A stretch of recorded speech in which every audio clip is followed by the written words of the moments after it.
Shalom, selamat malam saudara-saudariku yang terkasih, para pendengar Radio Teladan. Di sini saya Brother Itok Rumbayan mengucapkan salam di dalam nama Tuhan kita Yesus Kristus. Dan kiranya Tuhan senantiasa memberkati saudara-saudari semuanya. Saya sangat senang dan berbahagia pada saat malam hari ini bisa kembali mengudara untuk menyampaikan firman Allah oleh kasih karunia Tuhan. Dan seperti yang sebagian mungkin para pendengar sudah mengenal saya, mengenal suara saya. Terakhir kali saya mengudara melalui Radio Teladan ini pada tahun yang lalu, sekitar bulan Oktober. Saya tidak lagi mengudara. Dan oleh kasih karunia Tuhan, malam ini kembali saya bisa mengudara, karena itu adalah menjadi sebuah kerinduan di dalam hati saya, bahwa saya rindu untuk membagikan firman Tuhan yang Tuhan sudah kirimkan bagi umat pilihannya di akhir zaman ini, dan yang Tuhan sudah taruh ke dalam hati saya. Dan sebagai seorang hamba Tuhan, maka adalah kewajiban bagi saya untuk bersaksi tentang apa yang Tuhan sudah nyatakan dan berikan, dan membagikannya kepada saudara-saudari semuanya dan orang-orang yang lain, supaya berkat yang Tuhan berikan kepada saya dan saya nikmati dalam kehidupan saya, bisa juga Anda nikmati semuanya dimanapun Anda berada. Haleluya.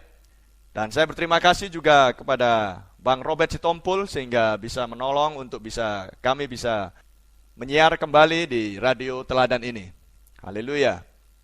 Dan bagi saudara-saudari yang mungkin belum pernah mendengar suara saya atau mengenal saya, kembali saya perkenalkan diri saya, Brother Itok Rumbayan. Haleluya.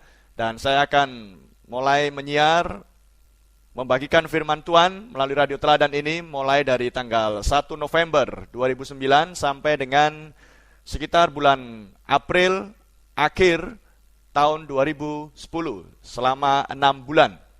Dan harapan saya kepada Anda semuanya adalah Anda bisa mengikuti akan siaran khotbah ini dari minggu ke minggu dan tidak melewatkannya.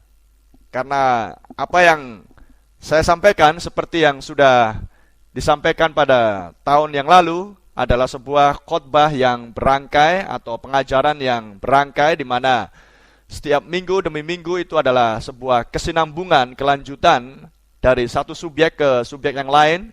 Karena saya ingin membagikan kepada saudara dari hal yang mulai dasar sampai kepada hal-hal yang mungkin agak sedikit sukar dipahami, karena kita tahu bahwa Alkitab ini adalah penuh dengan rahasia dan misteri yang terkandung di dalamnya. Tapi kita tahu bahwa kita hidup di akhir zaman, bahwa apa yang tersembunyi, apa yang menjadi rahasia misteri dalam Alkitab ini akan disingkapkan, dibuka, dan tidak akan ada yang tersisa. Karena Tuhan menginginkan bahwa umat pilihannya, mempelai wanitanya, akan bisa mendapatkan, menerima rahasia yang selama ini disembunyikan oleh sang mempelai pria yang adalah Tuhan kita Yesus Kristus.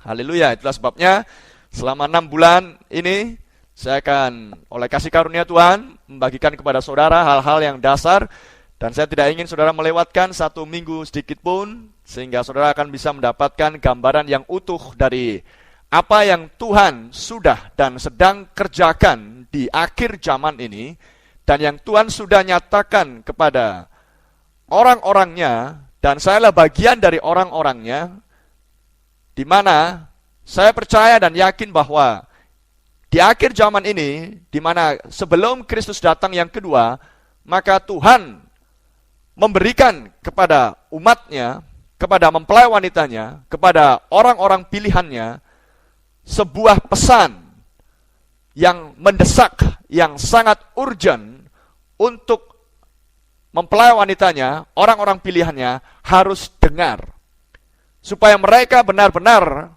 dipersiapkan dan tahu mempersiapkan dirinya bagi kedatangan sang mempelai pria.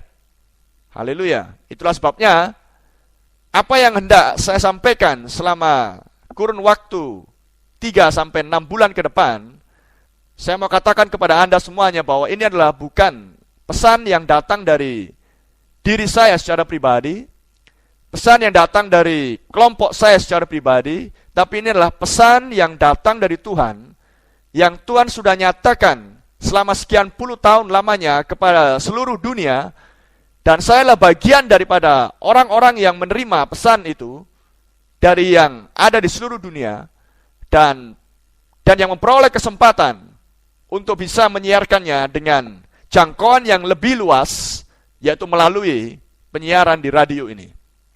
Jadi benar-benar ini adalah sebuah pekerjaan Tuhan, dan saudara akan bisa melihat nanti dari penyampaian demi penyampaian, dan saudara bisa mengujinya dari firman yang tertulis, karena hanya ada satu cara untuk menguji sebuah khotbah pengajaran itu benar atau tidak, adalah dengan saudara melihat kepada firman Tuhan yang tertulis. Dan tidak ada pengujian dan tidak ada patokan standar yang lain selain daripada firman Allah yang tertulis. Maka saudara bisa menguji dari apa yang nanti saudara dengar dari minggu ke minggu. Apakah benar apa yang saya sampaikan ini datang dari diri saya, datang dari konsep penafsiran saya secara pribadi, atau memang datang langsung segar dari surga. Dan jika itu saudara bisa mendapati bahwa inilah benar adanya, datang dari surga, maka saudara harus tahu bahwa ini pesan dari Allah sendiri kepada hati manusia, yaitu hati daripada orang pilihan yang pasti akan percaya kepada firman-Nya. Haleluya. Dan kembali saya ingatkan kepada saudara, ini adalah sebuah pesan yang sangat urgent dan yang sangat mendesak untuk Tuhan harus sampaikan di akhir zaman ini. Karena kita hidup di akhir zaman dan tidak akan ada zaman yang lain lagi setelah zaman ini. Karena inilah akhir zaman di mana segala sesuatunya akan berakhir sesuai dengan nubuatan Alkitab. Dan saudara dan saya harus memahami benar bahwa kita hanya hidup sesuai dengan nubuatan yang sudah diucapkan oleh para nabi dan para rasul yang ada tertulis di dalam Alkitab saudara dan saya. Kita tidak bisa hidup melampaui sebuah nubuatan. Itulah sebabnya pesan firman Tuhan datang di zaman kita adalah untuk membangunkan rohani saudara dan saya, mengingatkan kita, memperingatkan kita, supaya kita bisa melihat apakah saya sedang menggenapkan nubuatan para nabi dan para rasul, untuk mana saya akan masuk ke dalam kebahagiaan yang besar bersama dengan Kristus, yaitu masuk ke dalam perjamuan kawin malam anak domba Allah dan masuk ke dalam Yerusalem yang baru, ataukah saya sedang menggenapkan di dalam hidup saya ini nubuatan yang membawa kepada sebuah kebinasaan. Maka melalui pesan yang Tuhan sampaikan di akhir zaman ini, maka saya percaya jika saudara mau mendengarkannya, saudara mau menelitinya, saudara mau menyelidikinya dengan seksama, maka saya berharap saudara adalah bagian dari orang pilihan yang akan menggenapkan nubuatan di mana kita akan masuk ke dalam perjamuan kawin malam anak domba Allah. Dan kita tidak akan masuk ke dalam kesukaran, kesusahan besar, ataupun ke dalam kebinasaan di dalam lautan api. Haleluya.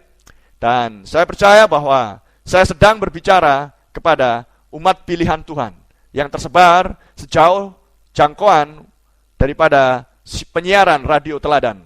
Haleluya. Dan saya percaya saudara tidak akan melewatkan khotbah demi khotbah dan pengajaran demi pengajaran yang akan disiarkan setiap hari Minggu malam jam 8 selama 1 jam ke depan.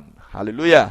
Tuhan berkati semuanya, dan kiranya saudara pada malam ini sudah mempersiapkan Alkitab saudara dan pena dan kertas untuk bisa mungkin mencatat akan ayat-ayat firman dan kata-kata yang mungkin bisa saudara catat dari apa yang saya sampaikan. Haleluya. Dan untuk mengawali, maka saya memperkenalkan diri terlebih dahulu lagi bahwa saya adalah Brother Itok Rumbayan. Haleluya. Dan kalau saudara ingin menghubungi kami, maka saudara bisa menghubungi kami di nomor HP kami, yaitu di 0817 497 4239, atau di nomor HP yang lain 0812 6097950. Dan saudara bisa menghubungi kami di kantor kami pada saat jam kerja, yaitu di Jalan Helvetia Raya nomor 105 Perumnas Helvetia. Dan melalui siaran radio ini, maka kami juga memberikan pengumuman kepada Anda semuanya bahwa melalui yayasan yang kami miliki, maka kami mengadakan sebuah seminar setiap bulan sekali, di mana seminar yang kami adakan ini adalah gratis, cuma-cuma, dan siapapun Anda yang mau hadir untuk memperoleh makanan firman yang sesungguhnya yang diberikan Tuhan untuk kita yang hidup di akhir zaman ini. Dan jika saudara haus dan rindu untuk mendengarkan kebenaran firman Tuhan, maka kami mengundang saudara untuk bisa hadir di seminar yang kami adakan. Dan untuk bulan November ini, maka kami mengadakannya pada hari Sabtu minggu depan, hari Sabtu tanggal 7, yang dimulai pada jam setengah 10, 9.30, dan saudara akan menikmati makanan rohani selama 3 sesi. Haleluya. Di mana sesi yang pertama kami akan berbicara tentang berjalan di dalam terang. Sesi yang kedua kami akan berbicara tentang pola kerja Allah yang tetap sama. Dan sesi yang ketiga kita akan berbicara tentang apa hubungan kedatangan Kristus yang kedua dengan pemulihan segala sesuatu. Jadi saudara akan mendapatkan 3 sesi yang dimulai pada jam pukul 9.30 dan yang akan selesai sekitar pukul 4.30 sore hari. Dan saudara tidak perlu khawatir tentang makan siang dan minum, karena seperti tadi saya katakan, seminar ini gratis dan kami menyediakan bagi saudara yang rindu dan haus. Saya memberikan penekanan bagi saudara yang mau mencari kebenaran firman Tuhan yang sesungguhnya, dan yang haus akan kebenaran firman Tuhan, dan yang ingin mengetahui pesan Tuhan untuk kita yang hidup di akhir zaman, supaya kita siap bagi kedatangan Kristus yang kedua.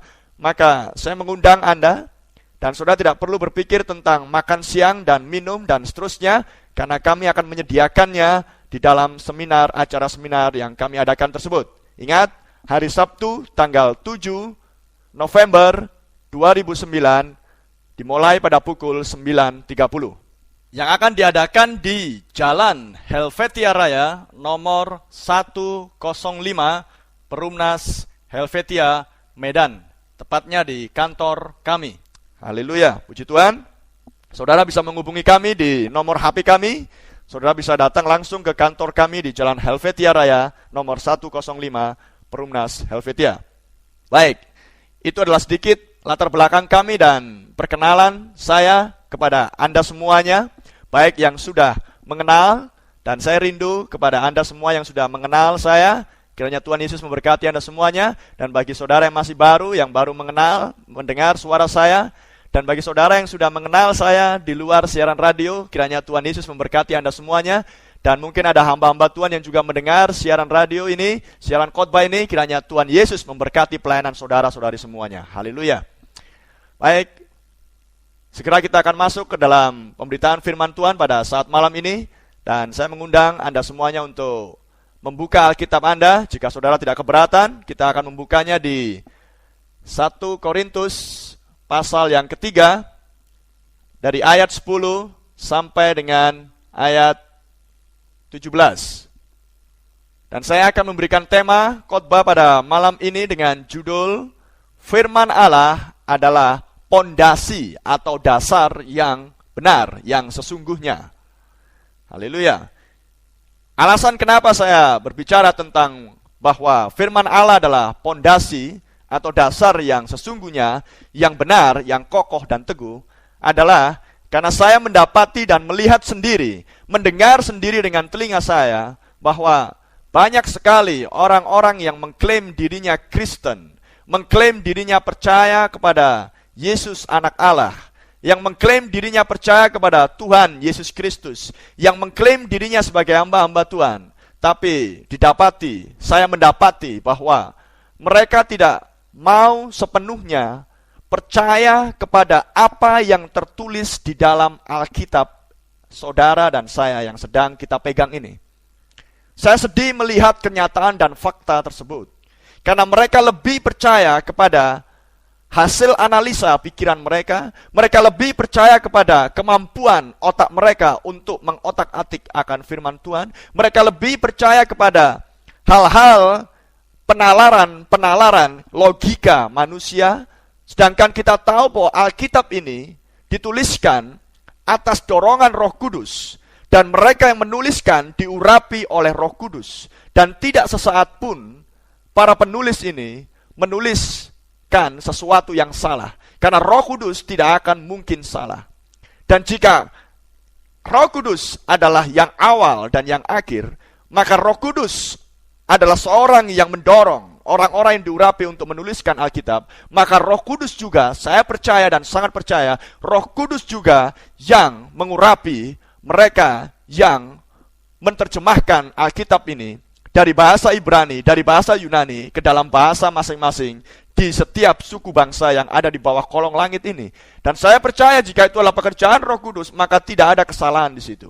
Itulah sebabnya saya sangat sedih mendapati kenyataan dan fakta bahwa banyak orang-orang yang mengklaim dirinya Kristen, mengaku bahwa dia percaya bahwa Yesus adalah Tuhan, namun tidak sepenuhnya mau percaya, mau mendasarkan imannya, mau mendasarkan pemikirannya hanya kepada yang tertulis. Mereka mencoba untuk menganalisa, mereka mencoba untuk menalar dengan kemampuan otak mereka. Mereka mencoba untuk membuat firman Tuhan seolah-olah tidak berbicara seperti yang tertulis.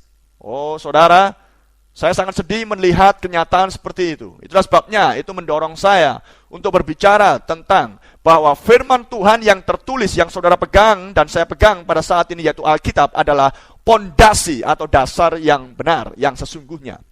Dan jikalau saudara percaya, mengklaim sebagai Kristen, dan percaya bahwa Yesus Kristus adalah Tuhan, maka Alkitab yang tertulis berbicara dan mengatakan dengan jelas bahwa Yesus Kristus adalah firman Allah.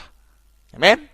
Maka jika Alkitab ini dituliskan dan isinya adalah firman Allah, maka saudara dan saya harus percaya bahwa Alkitab ini adalah Yesus Kristus di dalam bentuk tulisan, kata-kata. Amin. Maka sebagaimana kita percaya kepada oknum pribadi Yesus Kristus, maka Alkitab ini adalah juga oknum Yesus Kristus itu sendiri, hanya di dalam bentuk rupa yang berbeda, yaitu di dalam bentuk kata-kata dan tulisan. Haleluya. Dan saya berharap saudara yang mendengar adalah orang yang benar-benar percaya penuh dan yang benar-benar tidak mempertanyakan isi Alkitab ini, dan yang benar-benar mau mendasarkan pengharapan dan iman saudara kepada apa yang dituliskan di dalam Alkitab ini. Karena kita tidak bisa memahami isi Alkitab tanpa Roh Kudus. Kita butuh Roh Kudus untuk kita bisa memahami akan apa yang tertulis di dalamnya. Dan saya berharap saudara tidak akan mencoba untuk membuat Alkitab ini mengatakan sesuatu yang tidak dimaksudkan di dalam apa yang dituliskan. Biarlah apa yang tertulis itu menafsirkan dirinya sendiri. Karena hanya Roh Allah yang berhak untuk menafsirkan firman-Nya. Dan tidak ada seorang pun yang berhak untuk menafsirkannya. Dan Tuhan tidak butuh penafsir, karena dirinya sendiri adalah sang penafsir. Haleluya.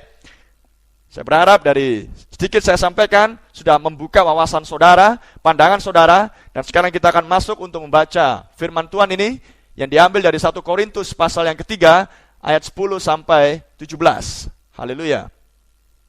Sesuai dengan kasih karunia Allah yang dianugerahkan kepadaku, aku sebagai seorang ahli bangunan yang cakap telah meletakkan dasar dan orang lain membangun terus di atasnya.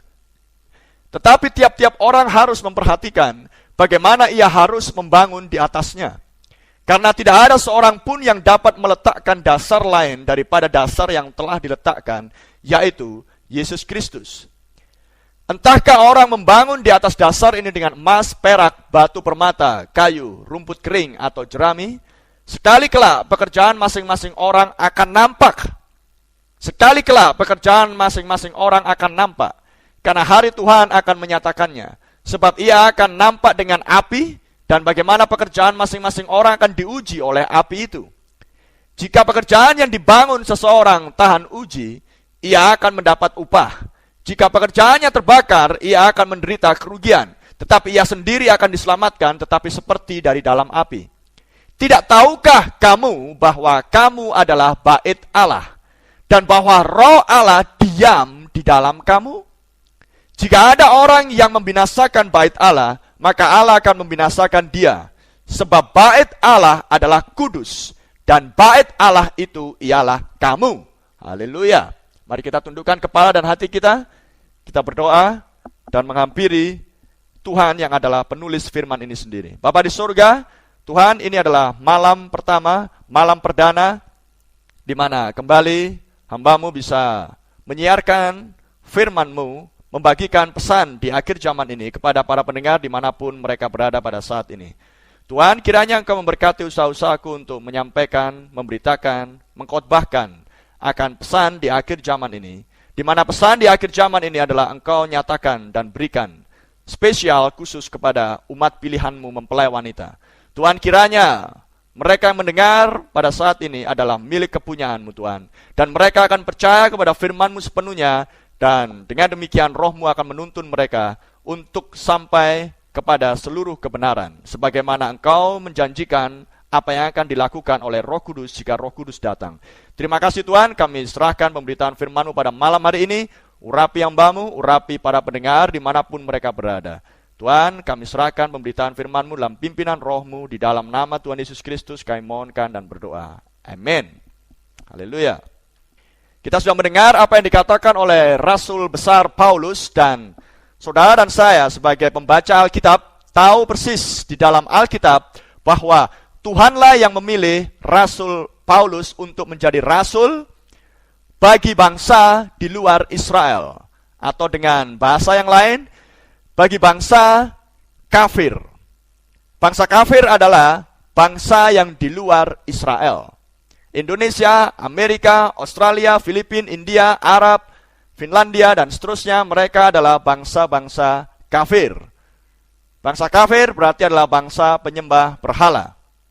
Nah, Rasul Paulus ditetapkan, dipilih oleh Tuhan sendiri. Saudara bisa membaca di Kisah Rasul 9 dan di ayat yang lain, bahwa Paulus dipilih dan ditetapkan oleh Tuhan sendiri untuk menjadi rasul bagi bangsa di luar Israel, bangsa kafir. Namun Petrus dan rasul-rasul yang lain dipilih dan ditetapkan Tuhan untuk menjadi rasul-rasul bagi bangsa Yahudi. Dan di dalam 1 Korintus 3 ini, maka Rasul Paulus sedang berbicara bukan hanya kepada umat Tuhan yang ada di Korintus pada zaman itu, tapi Rasul Paulus juga sedang berbicara kepada saudara dan saya, karena kita adalah orang-orang yang lahir sebagai bangsa-bangsa kafir di luar Israel. Dan Rasul Paulus di sini berbicara tentang bangunan, berbicara tentang pondasi, dan bangunan tersebut tidak lain adalah tubuh saudara dan saya. Dan berbicara tentang tubuh saudara dan saya, maka kita harus setuju bahwa tidak ada mesin, tidak ada manusia, tidak ada kelompok orang tertentu, tidak ada profesor, tidak ada ilmuwan manapun yang mampu dan sanggup untuk membuat tubuh saudara dan saya. Maka kita harus percaya bahwa hanya Tuhanlah seorang satu-satunya pencipta tubuh saudara dan saya. Dan sebagai seorang satu-satunya pencipta yang bisa menciptakan, membentuk akan tubuh saudara dan saya, haleluya, hanya dia seorang yang sanggup menciptakan manusia, maka seharusnya kepada dialah kita harus tunduk, kepada dialah kita harus taat, kepada dialah kita harus setia, kepada dialah seorang kita harus melayani dengan segenap hati dan segenap kekuatan dan segenap hidup kita. Karena dia yang menciptakan, Alkitab katakan, dia adalah firman Allah. Yohanes 1 ayat 1-3 berkata bahwa dari dialah, dari firmanlah segala sesuatunya ada. Di Kolose 1 ayat 15 dan 16 dikatakan juga bahwa dari firmanlah segala sesuatunya menjadi ada. Maka dengan demikian dia yang menciptakan, dia yang adalah firman Tuhan. Haleluya.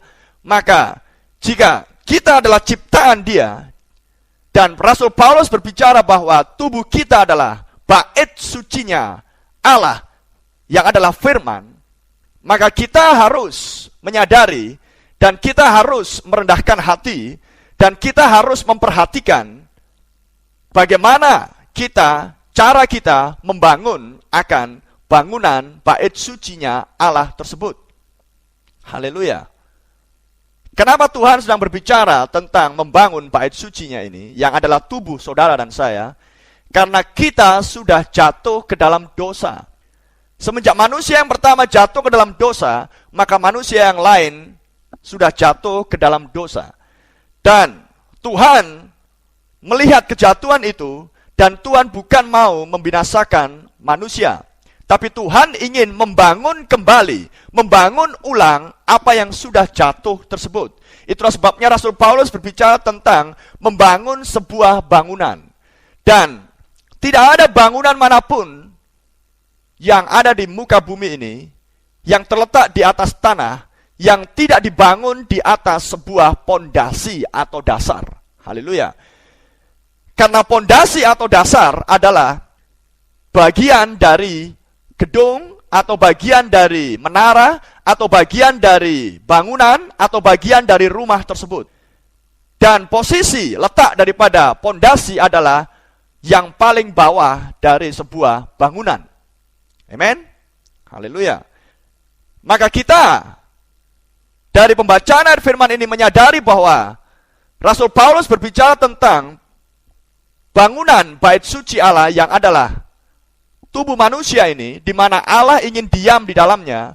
Maka kita harus menyadari dan memperhatikan terlebih dahulu pondasi yang mana bangunan bait suci ini akan kita letakkan di atasnya. Sebagaimana pondasi letaknya lah bagian bangunan yang paling bawah, di mana seluruh bangunan terletak bersandar pada bagian tersebut yang adalah pondasi.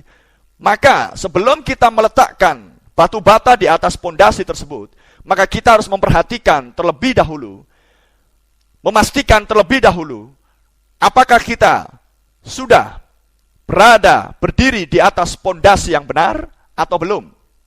Haleluya.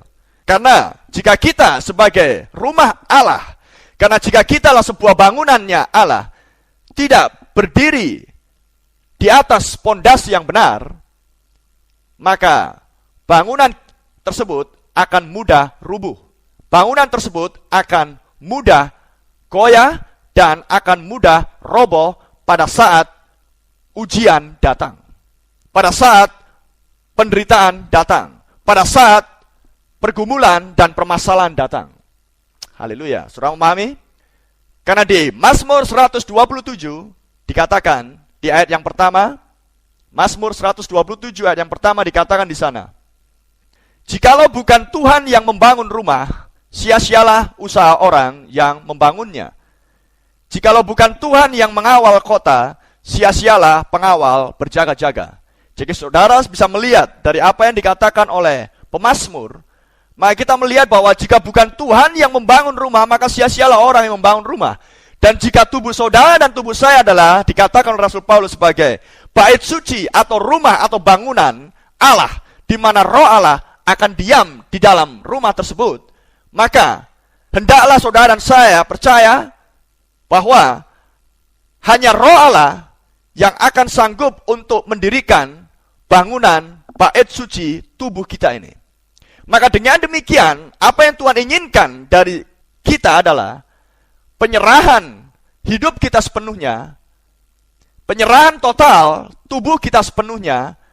Selama kita masih memiliki nafas kehidupan, maka kita harus menyerahkan tubuh kita sepenuhnya untuk mana roh Allah bisa membangun akan tubuh ini, tubuh rohani ini, sehingga kelak tiba waktunya roh Allah bisa diam di dalamnya. Haleluya. Dan cara Tuhan untuk membangun tubuh rohani ini supaya tubuh ini bisa dipakai untuk tempat kediaman roh Allah, maka tidak ada jalan lain di mana Tuhan Yesus mengajarkan kepada saudara dan saya bahwa kita harus dilahirkan kembali. Amen. Dilahirkan kembali oleh air dan roh. Haleluya. Kenapa kita harus dilahirkan kembali? Karena kita sudah jatuh ke dalam dosa. Manusia yang lahir ke bumi siapapun dia, kecuali Tuhan Yesus Kristus yang lahir dari perempuan perawan Maria, semua manusia sudah jatuh ke dalam dosa sebagai pendusta. Dan kita tahu bahwa iblis setan adalah bapa dusta. Maka dengan demikian kelahiran kita yang pertama dari ibu kita dimiliki oleh si pendusta, kita didiami oleh si pendusta yang adalah si iblis. Itulah sebabnya hidup kita mengikuti jalan-jalan orang duniawi. Hidup kita sama seperti orang duniawi. Hidup kita lebih condong untuk memikirkan hal-hal yang daging ketimbang hal-hal firman Tuhan yang rohani. Itulah sebabnya Tuhan menginginkan, menuntut, mengharuskan saudara dan saya untuk dilahirkan kembali, haleluya, sehingga dengan kita dilahirkan kembali dari air dan roh, maka roh akan mulai membangun bait sucinya sendiri, di mana roh Allah nantinya akan diam di dalam tubuh saudara dan saya. Jadi bangunan yang dimaksud adalah bangunannya roh Allah sendiri, di mana dialah seorang yang akan membangun. Dan Rasul Paulus mengatakan, tidak ada pondasi yang lain yang telah diletakkan selain Yesus Kristus. Haleluya. Amen. Dan berbicara tentang Yesus Kristus, maka saudara bisa melihat kenapa Rasul Paulus tidak menyebut hanya Yesus saja, tetapi Yesus yang adalah Kristus. Yesus yang sudah menjadi Tuhan dan Kristus, seperti yang dikatakan di Kisah Rasul 2 ayat 36. Amen. Dan bagaimana Paulus bisa mengklaim dirinya bahwa dia adalah seorang ahli bangunan? Maka kita tahu Yesus Kristus sendiri yang adalah firman memilih akan Paulus untuk menjadi rasulnya, dan Kristus sendiri yang mengajar Paulus untuk mengenal kuasa kebangkitan Yesus Kristus. Dan berbicara tentang Kristus, maka Kristus adalah firman. Yohanes 1 ayat 1 berkata, pada mulanya adalah firman. Dan firman itu bersama-sama dengan Allah, dan firman itu adalah Allah. Dan di Yohanes 1 ayat yang ke-14 dikatakan bahwa firman itu kemudian menjadi daging manusia. Dan kemudian kita mengenal dia bernama Yesus, karena malaikat Gabriel sudah berkata kepada perawan Maria bahwa anak yang kau kandung harus diberi nama Yesus. Amen. Maka berbicara tentang Yesus Kristus adalah firman Allah. Dan berbicara tentang firman Allah, maka Alkitab saudara dan saya dari Kejadian sampai Wahyu adalah firman Allah. Yesus Kristus di dalam rupa atau bentuk tulisan kata-kata. Jika saudara mengklaim bahwa saudara percaya kepada pondasi yang adalah Yesus Kristus, maka saudara harus percaya bahwa Yesus Kristus adalah firman Allah. Dan firman Allah sudah dituliskan dari Kejadian sampai kitab Wahyu. Dan para penulis Alkitab ini bukan lain adalah para nabi dan para rasul. Amen? Para nabi dan para rasul. Haleluya. Dan jika penulis firman ini adalah para nabi dan para rasul, maka apa yang dikatakan oleh firman yang adalah Kristus tentang para nabi dan para rasul? Karena kita sedang berbicara tentang pondasi. Haleluya. Mari kita melihat apa yang dikatakan Alkitab, Roh Allah, tentang para nabi dan para rasul berhubungan dengan pondasi. Kita membaca di Efesus pasal yang kedua, ayat yang ke-19 sampai 22, demikian firman Tuhan.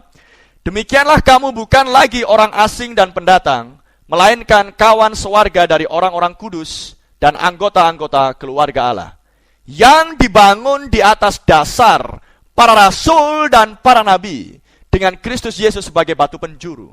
Amen. Yang dibangun di atas dasar para rasul dan para nabi, dengan Kristus Yesus sebagai batu penjuru. Di dalam dia tumbuh seluruh bangunan, rapih tersusun, menjadi bait Allah yang kudus di dalam Tuhan. Di dalam dia kamu juga turut dibangunkan menjadi tempat kediaman Allah di dalam roh. Haleluya. Di sini Rasul Paulus kembali menyatakan kepada kita bahwa Tuhan tidak memiliki sebuah bangunan. Haleluya. Dan Rasul Paulus sudah katakan bahwa bangunan tersebut adalah bait suci tersebut adalah tubuh saudara dan saya. Maka bangunan tersebut harus diletakkan di atas pondasi yang benar, pondasi yang kokoh. Dan jika Yesus Kristus adalah pondasi dan dia adalah firman, maka pondasi tersebut bukan lain adalah firman juga. Amen. Dan kita melihat apa yang dikatakan oleh Rasul Paulus di sini bahwa bangunan tersebut dibangun di atas dasar pondasi para rasul dan para nabi. Dengan Kristus Yesus sebagai bantu penjuru, di dalam Dia tumbuh seluruh bangunan. Ada proses pertumbuhan, tapi pembangunan sebuah rumah atau bangunan tidak bisa dimulai tanpa terlebih dahulu meletakkan dasar atau pondasi. Dan posisi pondasi adalah bagian paling bawah. Haleluya. Dan pondasi tersebut harus dimasukkan ke dalam tanah yang digali. Haleluya. Dan pondasi tersebut, haleluya, akan menyatu dengan batu yang ada di atasnya. Amen. Maka dengan demikian kita melihat bahwa pondasi yang sesungguhnya adalah Yesus Kristus. Dan Yesus Kristus pada saat ada di muka bumi, Dia berkata di Matius pasal yang ke-16 bahwa Dia berkata bahwa di atas batu karang ini, maka aku akan mendirikan gerejaku, jemaatku. Dan hanya ada satu gereja yang akan dibangun oleh Tuhan. Amen. Di atas batu karang ini aku akan mendirikan gerejaku. Dan batu karang itu bukan lain adalah pewahyuan. Amen. Pewahyuan tentang siapakah Yesus Kristus. Dan Rasul Paulus sudah mengetahui dan mengenal siapakah Yesus Kristus yang adalah firman Tuhan. Amen. Dan itulah sebabnya Rasul Paulus berani berkata bahwa pondasi tersebut, pondasi bagi bangunan bait sucinya Allah, di mana Kristus Yesus yang adalah firman sebagai batu penjuru, maka pondasi tersebut adalah Yesus Kristus, di mana Kristus sudah menyerahkan penugasan pemberitaan firman kepada para rasul, sehingga dengan demikian firman, pemberitaan firman yang keluar dari mulut para rasul, ajaran para rasul adalah merupakan pondasi bagi gereja perjanjian baru. Karena Yesus Kristus adalah batu penjuru yang sudah ditolak oleh tukang-tukang bangunan, Dia ditolak oleh umat pilihannya, Israel, secara jasmania, maka sekarang Dia memberikan hatinya, meletakkan dirinya sebagai batu penjuru, posisi yang paling bawah untuk membangun bangunan bait sucinya, gereja perjanjian baru. Haleluya, saudara bisa melihat sekarang.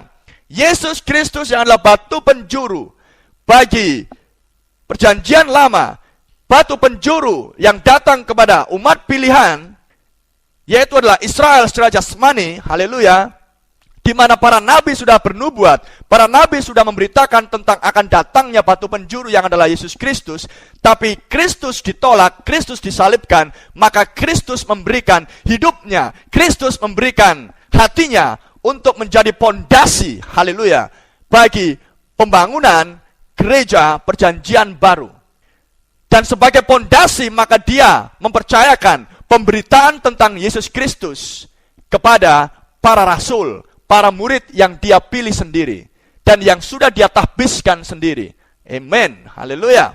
Dan kita bisa melihat, itulah sebabnya Rasul Paulus berani mengatakan bahwa pengajaran yang datang keluar dari mulut para rasul adalah pondasi bagi pembangunan bait suci, bagi gereja perjanjian baru. Dan kita tahu bahwa gereja perjanjian baru lahir pada tahun 33 pada saat Roh Kudus tercurah pada hari Pentakosta di Yerusalem. Dan memenuhi akan 120 orang murid yang diantaranya adalah rasul-rasul Kristus yang Dia pilih sendiri. Dan kepada rasul-rasul Kristus dan juga kepada Rasul Paulus yang datang kemudian, ketika tiang api melawat dia, dan tiang api bukan lain adalah Kristus sendiri. Haleluya. Saulus, Saulus, kenapa engkau menganiaya aku? Kisah Rasul 9. Maka Saulus pada saat itu bertanya, siapakah engkau Tuhan? Maka cahaya tiang api itu berkata, akulah Yesus. Amen. Yesus yang sama pada saat berjalan-jalan di bumi. Yesus yang sama sebelum naik ke surga. Sebelum mati, bangkit, dan naik ke surga, dikuburkan. Maka Yesus yang sama datang melawat kepada Rasul Paulus. Maka Yesus yang sama memberikan penugasan kepada para rasul, rasulnya. Dan di dalam doa Tuhan Yesus Kristus Dia sudah berkata, kita baca di Yohanes 17, kita akan melihat kenapa pengajaran para rasul bisa menjadi pondasi bagi pembangunan bait suci saudara dan saya. bagi gereja perjanjian baru. Dan sebelum kita membaca ayat firman Tuhan yang terambil dari Yohanes 17, maka saya harus mengingatkan kembali kepada Anda semuanya. Jika tubuh Anda adalah bait sucinya Allah, haleluya, maka Anda harus tunduk dan setia dan percaya kepada firman Allah, karena hanya Dialah yang bisa membentuk tubuh ini, amen, di mana kelak Roh Kudus akan diam di dalam tubuh ini. Maka saudara harus setia dan tunduk kepada Dia yang adalah pencipta, yang adalah firman, Dia yang adalah pondasi, haleluya. Maka saudara harus benar-benar memperhatikan, saudara sedang meletakkan tubuh, bait suci, bangunan, rumah saudara di atas pondasi yang mana. Amin. Karena ada dua jenis pondasi. Yesus katakan di Lukas pasal yang ke-6. Saudara bisa baca di Lukas 6 ayat 47 sampai 49. Yesus berkata, sebelum kita masuk kepada bahwa pengajaran para rasul adalah pondasi, dan Yesus sendiri yang mengatakan hal demikian, kita baca di Lukas 6 ayat 47 sampai 49, ada dua jenis pondasi. Setiap orang yang datang kepadaku dan mendengarkan perkataanku serta melakukannya, aku akan menyatakan kepadamu dengan siapa ia dapat disamakan. Ia sama dengan seorang yang mendirikan rumah. Orang itu menggali dalam-dalam dan meletakkan dasar pondasinya di atas batu. Ketika datang air bah dan banjir melanda rumah itu tidak dapat digoyahkan. Karena rumah itu kokoh dibangun. Amen. Akan tetapi barang siapa mendengar perkataanku, perkataan Tuhan adalah firman Allah. Amen. Tetapi tidak melakukannya, ia sama dengan seorang yang mendirikan rumah di atas tanah tanpa dasar, tanpa pondasi. Amen. Ketika banjir melandanya, rumah itu segera rubuh dan hebatlah kerusakannya. Haleluya. Maka ada dua jenis pondasi. Amen. Pondasi yang pertama adalah pondasi yang diletakkan di atas batu. Amen. Dan Yesus sudah berkata bahwa gerejaku didirikan di atas batu karang, di atas pewahyuan tentang siapakah Yesus Kristus. Dan para rasul sudah mengenal Yesus Kristus oleh pewahyuan. Dan apa yang keluar dari mulut para rasul, sama seperti yang keluar dari mulut Tuhan Yesus Kristus yang ditaruh ke dalam hati para rasul, adalah berdasarkan pewahyuan. Karena para murid, para rasul mengenal Yesus Kristus oleh pewahyuan. Amen. Dan Yesus Kristus adalah firman Allah. Maka pondasi yang pertama adalah pewahyuan. Dan setiap bangunan yang benar, bangunan yang kokoh, bangunan yang tahan uji, bangunan yang tahan dari permasalahan, godaan dunia ini adalah bangunan yang didirikan di atas pondasi pewahyuan Yesus Kristus. Pengajaran para rasul, haleluya, di perjanjian baru. Karena para rasul tidak bisa mengajarkan hal yang lain selain apa yang sudah diajarkan oleh Tuhan kita, Yesus Kristus yang adalah firman. Amen.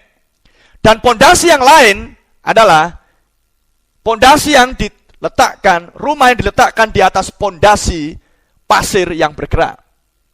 Saudara paham? Pasir yang bergerak. Dan ketika angin datang, maka pasir akan goyang, pasir bergerak, maka rumah itu akan rubuh.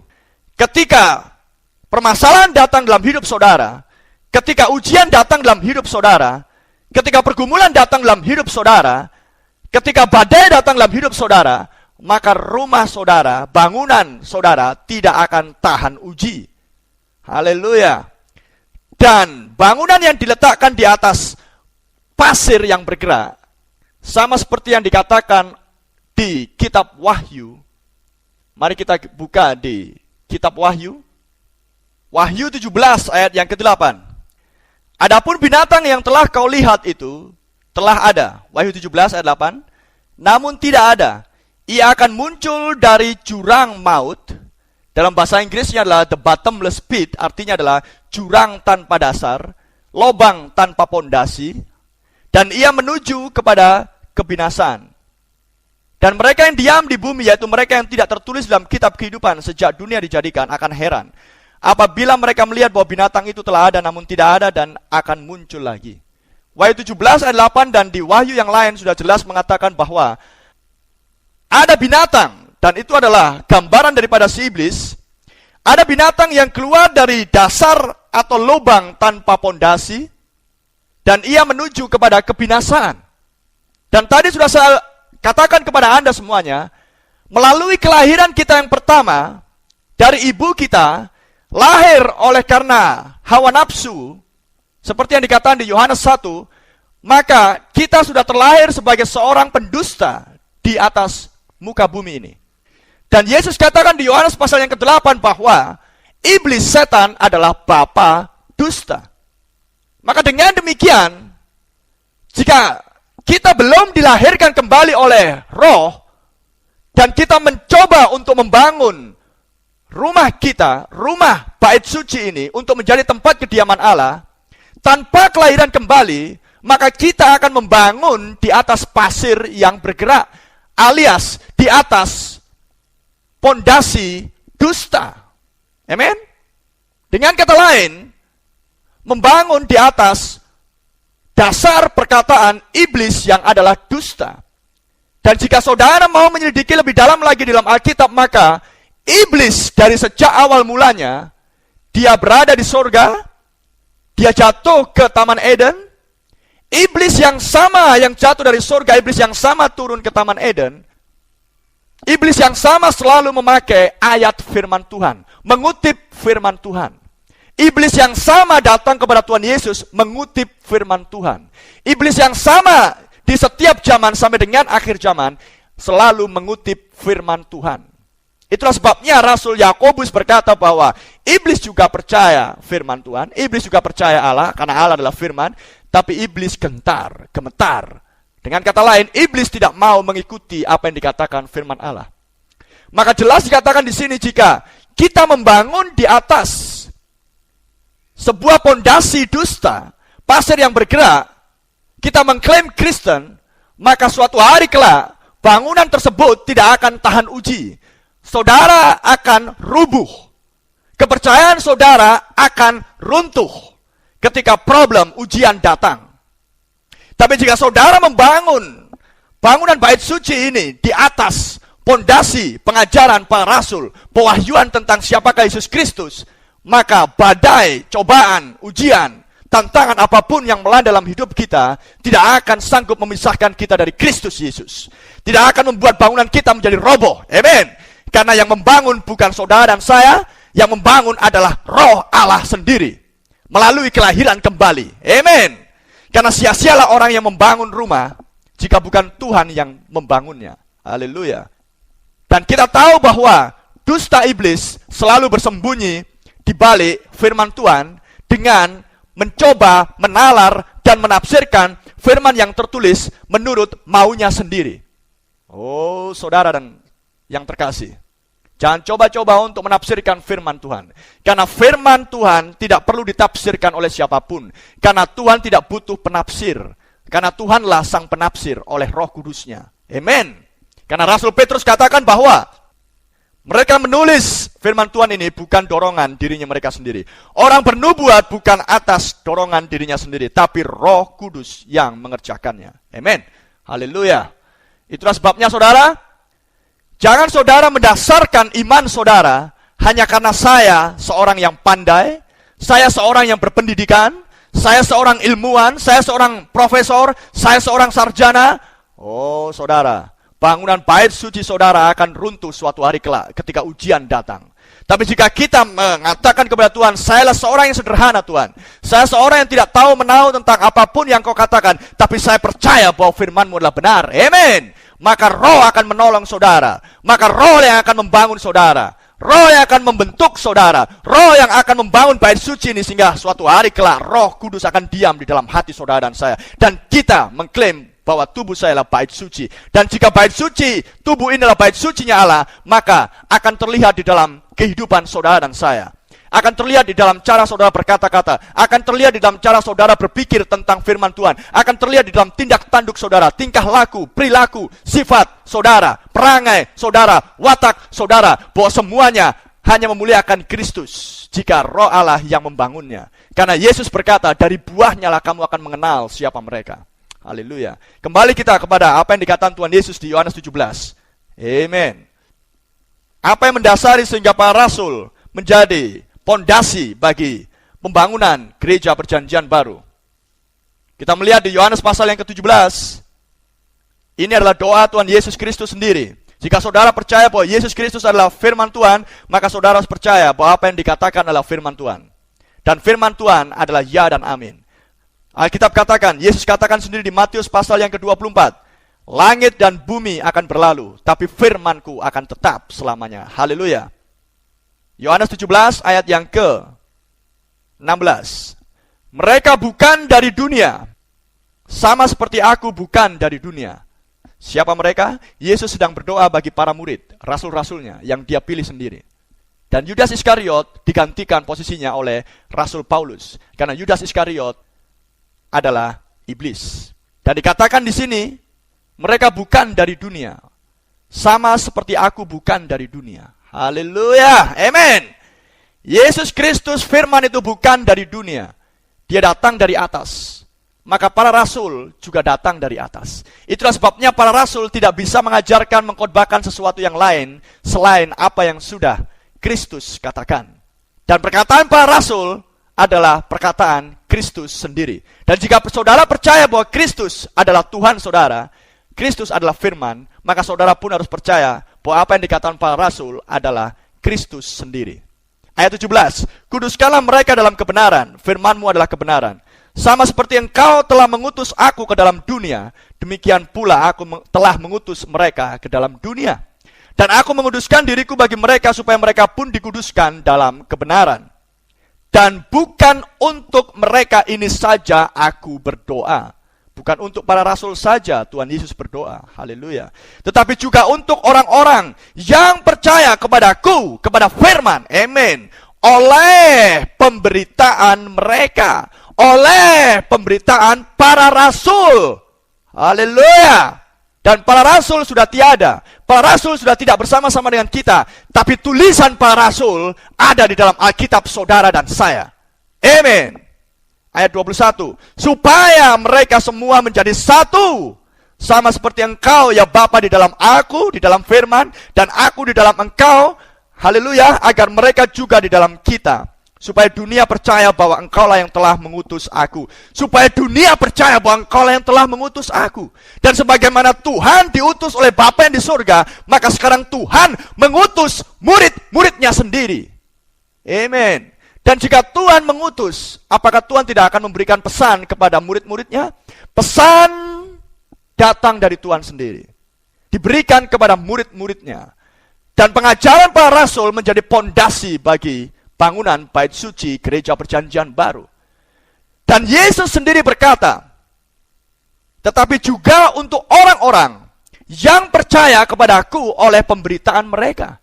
Jadi saudara dan saya tidak akan bisa percaya kepada Yesus yang adalah Kristus, yang adalah firman, jika kita tidak mau mendengarkan dan percaya penuh dan mengaminkan semua perkataan para rasul. Haleluya. Amen. Saudara melihat di sini sekarang? Haleluya. Jadi wajib kita untuk percaya kepada pemberitaan para rasul yang dituliskan di dalam tulisan-tulisan mereka, di dalam surat-surat mereka.